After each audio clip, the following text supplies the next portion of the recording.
बिस्मिल्लाहिर्रहमानिर्रहीम अस्सलाम वालेकुम स्टूडेंट्स। इसमें बात करेंगे लेसन नंबर 28 की इंटरनेशनल बिजनेस के अंदर MGT 520 the political economy of United state. इसका ये चैप्टर का ये लास्ट इस हाँ चैप्टर का लास्ट लेसन है। अब इसमें हमारे पास फ्री ट्रेड की कुछ टर्मिनोलॉजी उसने यूज़ की हैं। 10 के करीब ये पॉइंट्स हैं कि कुछ केसेस उसने डिस्कस किए हैं। Problem is strategic trade policy, retaliation and politics. Strategic trade policy may trigger retaliation by other countries and are often influenced by political pressures rather than economic efficiency. Strategic trade policies जो हैं ये focus करती हैं रिटेलराइजेशन को। रिटेलराइजेशन क्या है कि countries जो हैं वो फ्री ट्रेड को प्रमोट कर रही होती हैं, तो अल्टीमेटली ये इन्फ्लुएंस भी करती हैं political pressure rather than economic efficiency. लेकिन ये अ, किससे पॉलिटिकल प्रेशर से इन्फ्लुएंस भी होती हैं, ना कि इकोनॉमिक एफिशिएंसी। ये ज़्यादा पॉलिटिकल जो प्रेशर है उससे इन्फ्लुएंस होते हैं। Limit of government in intervention due to international retaliation. Government support for domestic forms works only if other countries do not respond with similar trade sections. जी, government जो है वो क्या फोकस करती है, क्योंकि अगर हम कोई सेक्शन लगाते हैं, ठीक है, अगर दूसरी कंट्रीज जो है वो उस पर फोकस नहीं कर रही, वो उस आपके साथ नहीं चल रही, तो गवर्नमेंट कहती है जी आप डोमेस्टिकली प्रोड्यूस करें, अपना प्रोड्यूस करें, किसी दूसरे पर इन्हिसार ना करें। Influence of interest group and political bias in trade policy. जी ये तो बहुत ज़्यादा होता है कि जो इंटरेस्ट ग्रुप्स हैं या पॉलिटिकल बायसनेस है, ये अल्टीमेटली हमारे सोर्सेज की एलोकेशन को इफेक्ट करते हैं, उस पर असरअंदाज होते हैं।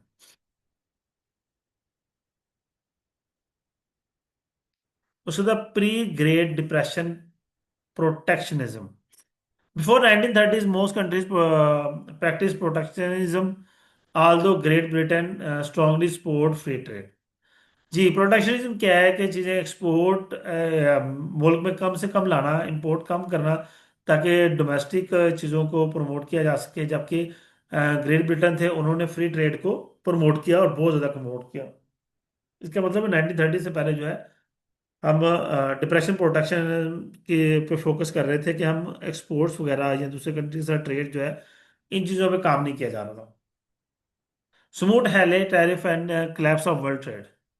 The US smooth Howlett tariff of 1930 raised import duties and triggered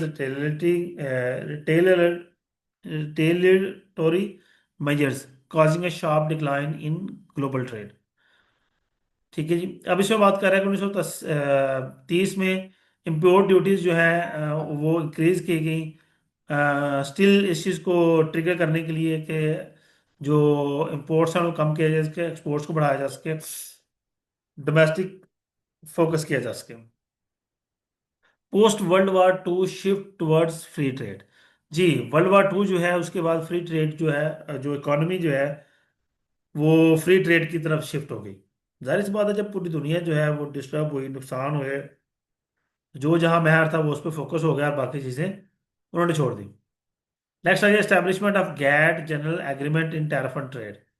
gate was created to promote international trade by reducing tariff and other trade barriers. जी, गैट जो है वो ये एक इदारा बनाया गया बेसिकली गैट के नाम से, जिनका काम ये था कि ये जो इंटरनेशनल बैरियर्स हैं, इंटरनेशनल ट्रेड बैरियर्स, इनको रिड्यूस किया जा सके, टैरिफ कम किए जा सके और दूसरे ट्रेड बैरियर्स पे रोकथाम की जा सके। Gradual liberalisation